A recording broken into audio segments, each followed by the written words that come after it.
Well, as you guys probably figured by now, the truck is done. And I say done, there's some things I'm going to get around to one of these days, famous last words. But I've been using the truck, and I've been pulling trailers with the truck, and I've been driving the truck and getting, so today I put it to a test though. I pulled the heaviest thing yet, and with the gooseneck trailer I wrecked it with. And yeah, we'll talk about how everything's been going.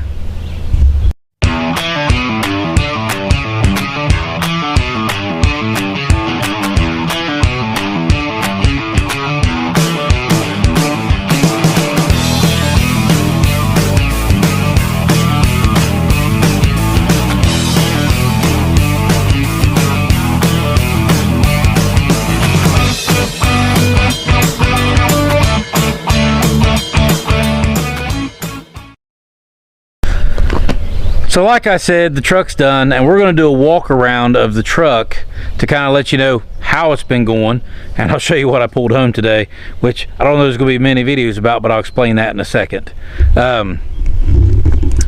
So far, so good.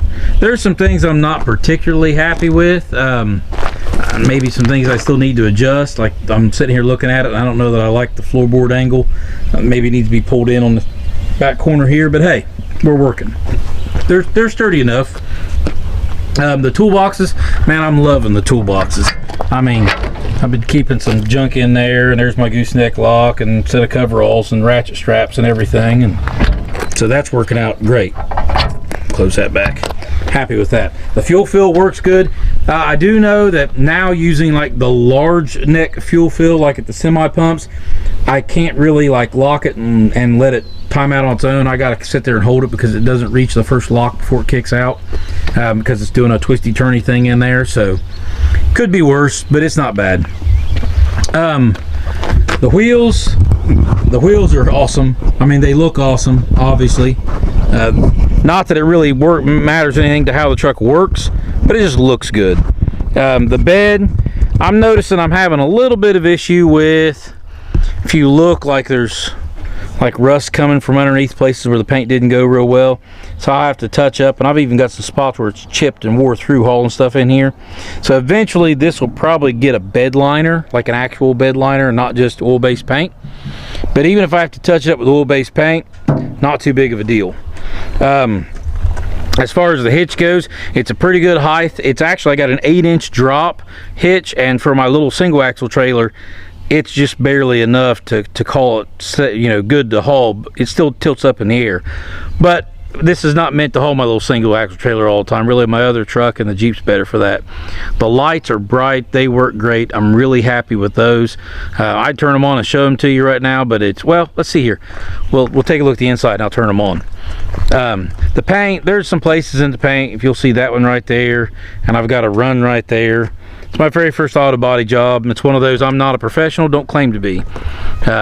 Headliner, one thing I will say about the headliner is that I kind of wish that we'd use the 3M headliner glue.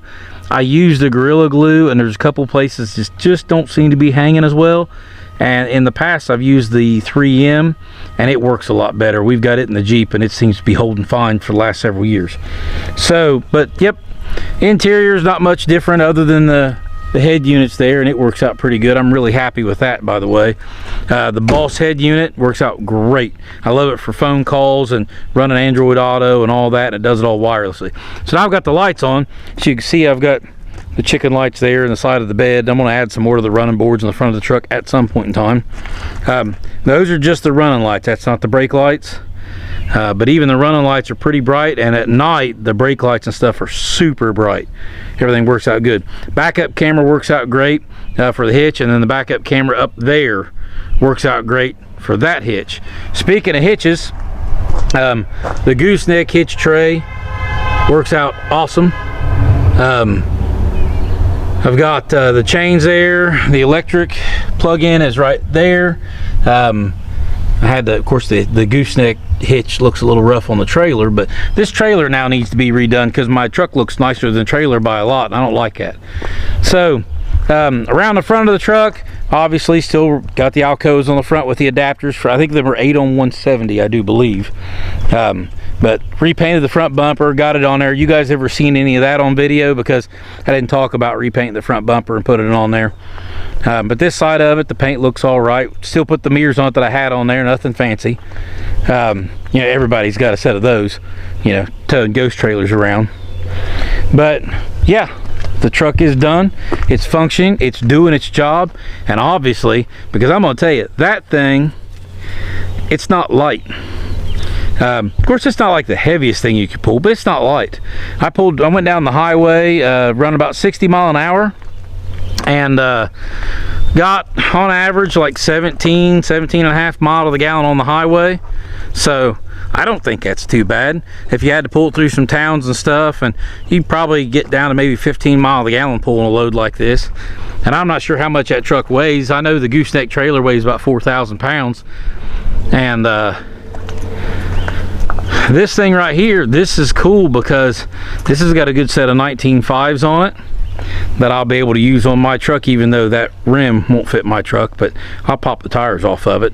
I got a set of almost bald ones I can put on there just to roll this thing around, and there's not gonna be a whole lot of rolling because I'm gonna swipe a bunch of parts off of it, and this thing's getting scrapped because I bought it well, I didn't buy it. I picked this up for free, believe that if you will. So I say I bought it, that's a lie. Yeah, the frame on this is in pretty rough shape, and the rear axle's knocked off the springs.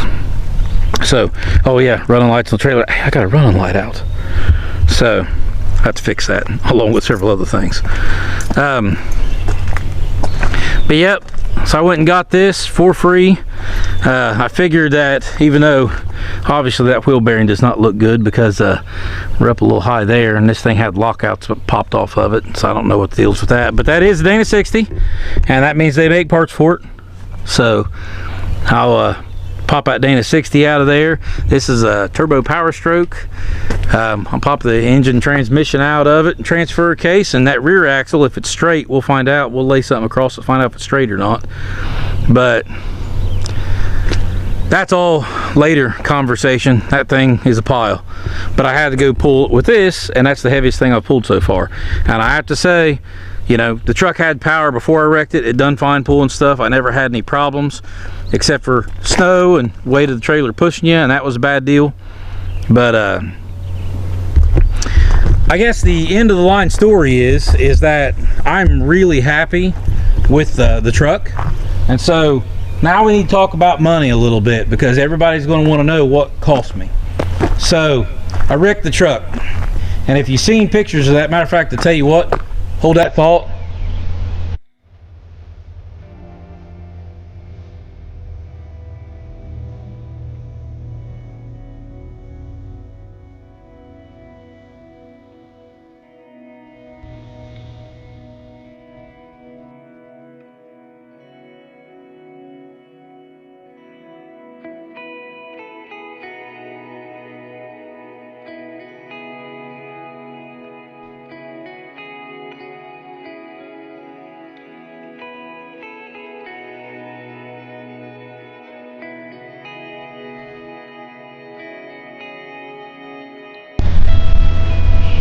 Now you should have seen pictures of it by now.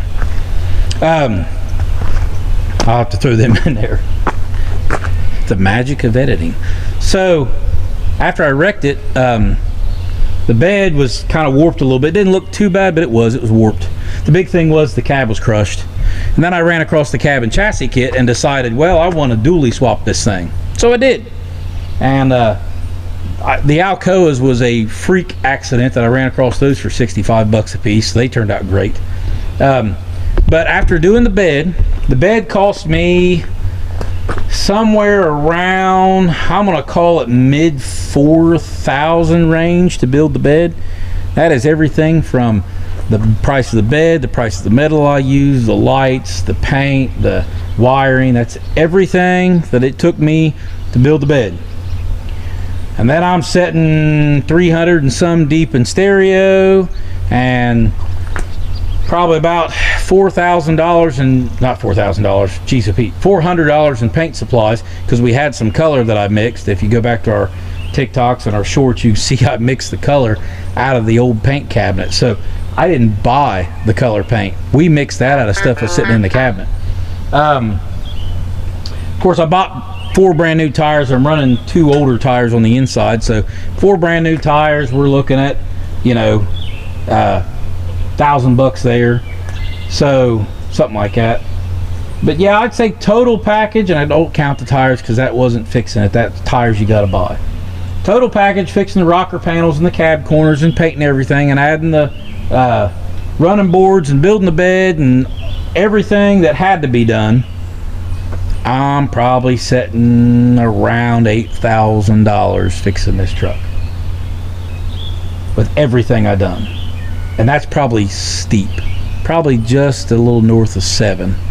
I haven't sat down and added everything up, but I kind of got an idea of what I spent, and I'm giving myself a little bit of wiggle room there by calling it 8. So, but it's got 125,000 miles, well, 126,000 miles on it, and it's still got lots of life left in it, and the price of new trucks is ridiculous, and I think this is going to serve me for a long time. I'm tickled for it. It's going to be good for me.